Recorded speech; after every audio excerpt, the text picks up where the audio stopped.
பள்ளிக்கட்டு சபரிமலைக்கு கல்லும் முள்ளும் காலுக்கு மெத்தை சுவாமியே ஐயப்போ சுவாமி சரணம் ஐயப்ப சரணம். பள்ளிக்கட்டு சபரிமலைக்கு கல்லும் முள்ளும் காலுக்கு மெத்தை சுவாமியே ஐயப்போ சுவாமி சரணம் ஐயப்ப சரணம். பள்ளிக்கட்டு சபரிமலைக்கு கல்லும் முள்ளும் காலுக்கு மெத்தை சுவாமியே ஐயப்போ ஐயப்போ சுவாமியே.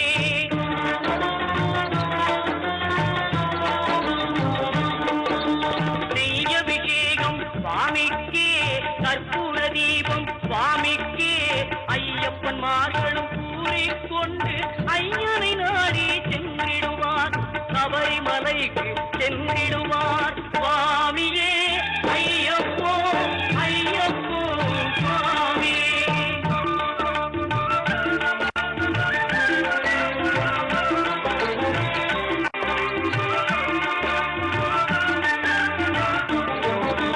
கார்த்திகை மாதம் மாலை அணிந்து நேர்த்தியாகவே விரதம் இருந்து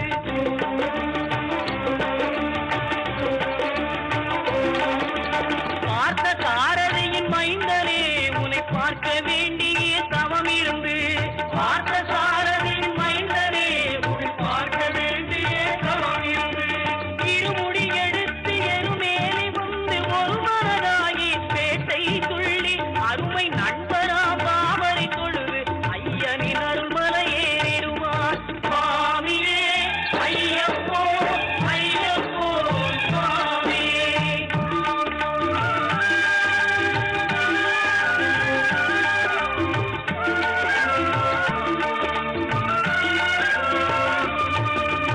அழுகை ஏற்றம் ஏறும்போது ஹரிகரன் மகனை குதித்து செல்வார் வழிகாட்டிடவே வந்திடுவார் ஐயன் பன்புலி ஏறி வந்திடுவார். கரிமலை ஏற்றம் கடினம் கடினம் கருணை கடலும் துணை வருவார் கரிமலை இறக்கம் வந்தவுடனே திருநெறி பம்பையை கண்டிடுவார் சுவாமியே ஐயப்போ ஐயப்போ சுவாமியே.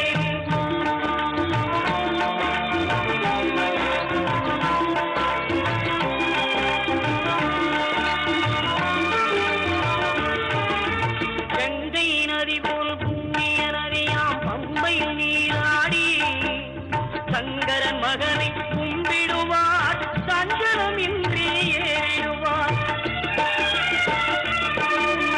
நீலிமலை ஏற்றம் சிவபாலனும் ஏற்றிடுவார் காலமெல்லாம் நமக்கே அருள்காவலனாயிருப்பார். தேகபலம் தா பாதபலம் தா தேகபலம் தா பாதபலம் தா தேகபலம் தா என்றால் அவரும் தேகத்தை தந்திடுவார் பாதபலம் தா என்றால் அவரும் பாதத்தை தந்திடுவார் நல்ல பாதையை காட்டிடுவார் சுவாமியே ஐயப்போ ஐயப்போ சுவாமியே.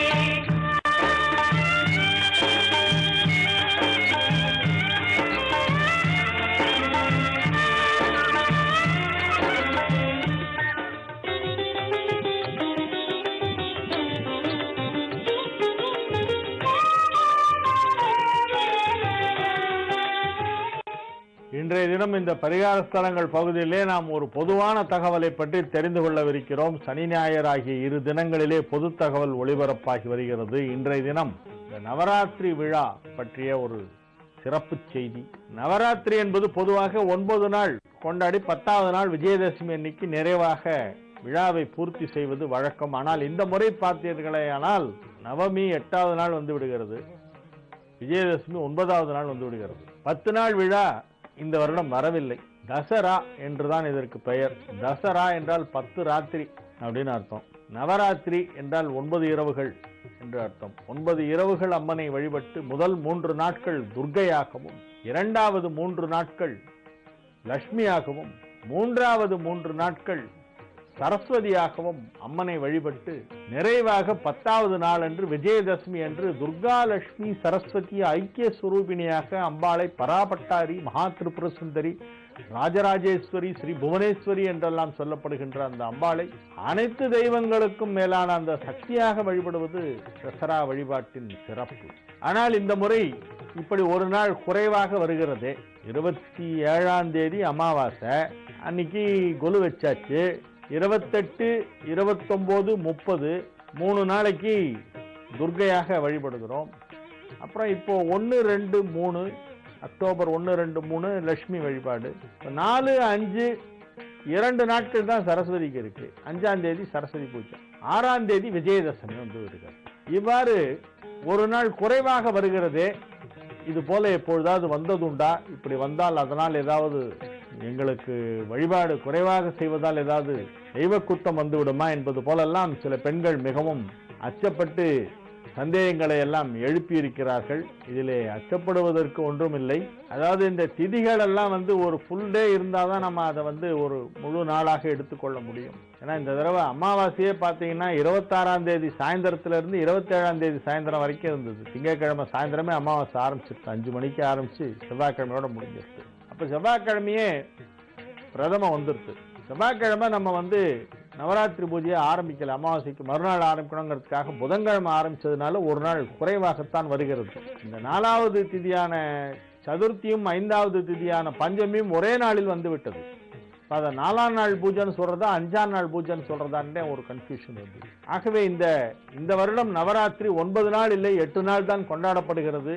அவ்வாறு அந்த திதி அமைந்திருப்பதால் வேறு வழி இல்லை. 9ஆம் நாள் அன்று விஜயதசமி வருகிறது. அக்டோபர் 6ஆம் தேதி விஜயதசமி. அக்டோபர் 5ஆம் தேதி தான் சரஸ்வதி பூஜை.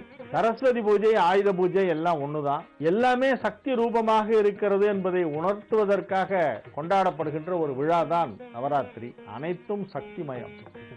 எங்கெங்கு காணினும் சக்தியடா என்றான் பாரதி. பாரதியாருடைய கண்ணுக்கு எல்லாமே சக்தியாக தெரிந்தது, எல்லாமே விஷ்ணுவாக தெரிந்தது, எல்லாமே பரபிரம்மமாக தெரிந்தது. காக்கை சிறகினிலே நந்தலாலா உன் கரிய வண்ணம் தோன்றுதையே நந்தலாலா என்று பாடினார். கண்ணனை பற்றி பாடும்பொழுது எங்கு பார்த்தாலும் நாராயண சுரூபமாக தெரிகிறது என்றார். சக்தியை பாடும்பொழுது எங்கெங்கு காணினும் சக்தியடா என்றார். சக்தி சக்தி சக்தி சக்தி சக்தி என்று பாடுவோம் என்று அற்புதமாக சக்தியை பற்றி பாடியிருக்கிறார் பாரதியார். சக்தியின் பெருமைகளை பாரதியார் பாடிய அளவிற்கு அண்மை காலத்தில் வேறு யாரும் பாடவில்லை. அந்த பராசக்தி என்னவெல்லாம் கொடுப்பாள், என்னவெல்லாம் செய்வாள், அவளுடைய திறமைகள் என்ன என்பதை பற்றியெல்லாம் தனது கவிதைகளிலே பக்தி மழையை கொட்டி தீர்த்திருக்கிறார் மகாகவி சுப்பிரமணிய பாரதியார். மகாகவி சொன்ன விதத்திலேயே நாம் சரஸ்வதி பூஜை செய்வோம். சரஸ்வதி பூஜையை பற்றி சொல்லும் பொழுது வெறும் ஏட்டை அடுக்கி மந்திரத்தை முணுமுணுப்பது வாணிக்குரிய பூஜை ஆகாது. எங்கும் கல்வி, எங்கும் கல்விமயம், எங்கும் கலைகளின் விளக்கம். பள்ளிக்கூடம் இல்லாத ஊரே இருக்கக்கூடாது. எல்லா இடத்திலும் பள்ளிக்கூடங்கள் இருக்க வேண்டும். எல்லா இடத்திலும் கலைகள் போதிக்கப்பட வேண்டும். அவ்வாறு எங்கும் கலைகள் பரவுவதுதான் சரஸ்வதிக்கு நாம் செய்கின்ற சரியான வழிபாடு என்று பாரதியார் சொல்கிறார்.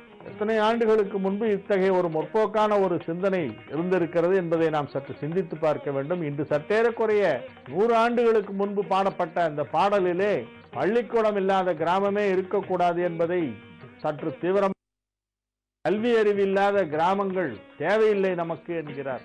ஆகவே கல்வி அறிவு வளர வேண்டும். எல்லா இடத்திலும் அந்த வித்யாவாசனை இருக்க வேண்டும். அவித்யாவாசனை மறைய வேண்டும். கல்லாமை, அறியாமை என்னும் இருள் நீங்க வேண்டும். கல்வி, அறிவு, ஞானம் என்னும் ஒளி படர வேண்டும். அனைத்து விதமான கலைகளையும் அனைவருக்கும் கற்றுக் கொடுக்க வேண்டும்.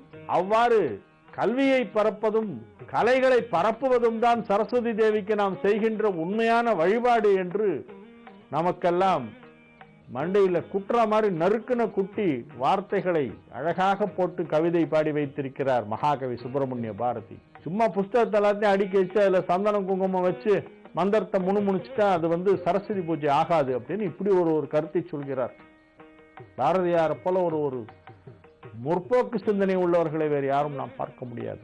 ஆகவே கலைகளை வளர்ப்பதற்காக, கல்வியின் பெருமைகளை வளர்ப்பதற்காக, கல்லாமை முற்றிலுமாக நாட்டை விட்டு விலகுவதற்கு லிட்ரஸி ரேட் 10% வர்றதுக்கு நம்ம எல்லாம் பாடுபடணும் அப்படிங்கறதான் பாரதியார் நமக்கு சொல்லிக் கொடுத்த சரஸ்வதி பூஜை. இந்த அம்பிகையின் பெருமைகளை எல்லாம் பற்றி சொல்லும் பொழுது அம்பிகையை சரணடைந்தால் அதிக வரம் பெற்றிடலாம், அம்பிகையை சரணடைந்தால் தான் அதிக வரங்களை பெற முடியும் என்பதை அவர் நமக்கு உணர்த்துகிறார். ஆகவே அம்பிகை வழிபாடு என்பது அனைத்திலும் உயர்வானது, அறுவகை சமயங்களில் சாக்தமே சிறந்தது என்று பாரதியார் உறுதிபட எடுத்துரைக்கின்றார்.